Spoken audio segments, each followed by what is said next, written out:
ఎందుకని అసలు ప్రభుత్వం దగ్గరే లెక్కలేవు సరిగ్గా. ఇప్పుడు ఫర్ ఎగ్జాంపుల్ సుబ్బయ్య గారు అని ఆయన వచ్చి రామయ్య గారి ఇంటి వచ్చి నా ఇంటిని కబ్జా చేశాడు, నా స్థలం కబ్జా చేశాడండి. ఆయనకి ఎకరం ఉంది, పక్కన నా దాంట్లో ఇంకొక ఎకరం ఉంటే నా దాంట్లో నుంచి 100 గజాలు ఆయన లాక్కున్నాడండి. ఇప్పుడు సర్వేయర్ వచ్చి ఎక్కడి నుంచి కొలవాలి? సుబ్బయ్య దగ్గర నుంచి కొలవాలా, రామయ్య దగ్గర నుంచి కొలవాలా, లేకపోతే ఆ చివరిన ఉన్నటువంటి వాళ్ళ దగ్గర నుంచి కొలిస్తే ఈ భూమి అయితే రికార్డులో ఉంది, పేపర్లో ఉంటుంది, అంతే, పేపర్లో భూమి ఉంటుంది, అక్కడ ఉండదు. మరి ఇది ఎవరిని పట్టుకోవాలి? అవతలోడే నాది కబ్జా చేశాడంటే అవతలోడు నాది కబ్జా చేశాడు, వాడి లెక్క ప్రకారం వాడి ఎకరం వాడికే ఉంటుంది, వీడి లెక్క ప్రకారం వీడి ఎకరం వీడికి ఉండదు, అక్కడ భూమి ఉండదు. మరి ఎలా అడగాల?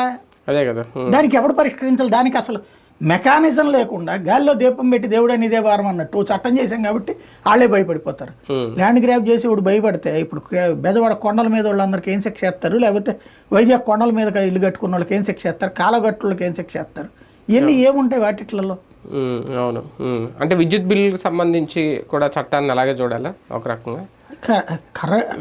ఏది నిర్మాణాత్మక చర్చ లేదు, వన్ సైడ్గా తిట్టుకుంటూ కూర్చోవడం తప్పించి. నిర్మాణాత్మక చర్చ అయితే ఏం జరగాల? విద్యుత్ బిల్లులకు సంబంధించి 17,000 కోట్లు అంటే ఒక వ్యక్తి మీద సగటున యూనిట్కి ఎంత భారం పడుతుంది? ఎవరు ఏంటి కారణం, ఎవడు ఉపన్యాసాలు నడుస్తూనే ఉంటాయి. అందరూ కలిసి మన నెత్తిన బాతుతుంటే ఎన్ని యూనిట్ల లోపోడికి భారం పడుతుంది? ఎంత పడుతుంది? 200 లోపు కాల్చుకునేవాడికి ఎంత పడుతుంది? 500 లోపు కాల్చుకునేవాడికి ఎంత పడుతుంది? 500 దాటినోడికి ఎంత పడుతుంది? అలాగ వద్దండి. ఇదిగో మధ్యతరగతి